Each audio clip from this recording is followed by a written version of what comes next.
જય માતાજી મિત્રો, ગુડ મોર્નિંગ થઈ ગયું છે બીજી વાર સ્કોપિયાની અંદર ને આજ હું તમને બતાવવાનું છું આપણે સ્કોપિયાની અંદર નામ કઈ રીતે લખવું, કઈ રીતે ન લખવું. તો આપણે સ્કોપિયાને તો પહેલાં આપણે વાળીને આપણે રેડિયમવાળા ભાઈ પાસે લઈ જાઉં. રેડિયમવાળા ભાઈ તો આપણે હાઈવે ઉપર જ છે ભાઈ. રેડિયમવાળાને કહીશું કે આપણે ભાઈ નામ લખવાનું છે સ્કોપિયાની પાછળ. તો હાલો એ ભાઈ આપણને લખી દે નામ.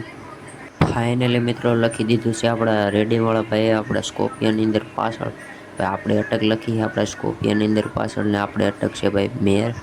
ને જોઈ લો તમે આપેલા આપણે સ્કોપિયાની અંદર કેવોક લાગે કેવું નહીં જરાક કોમેન્ટ કરતા હો ને જોઈ લો. આ છે આપણા સ્કોપિયાનો ફાઇનલ લુક. ને હવે આપણે નંબર પ્લેટ બદલાવવાની છે તો નંબર પ્લેટવાળા એ આપણી બાજુમાં જ છે.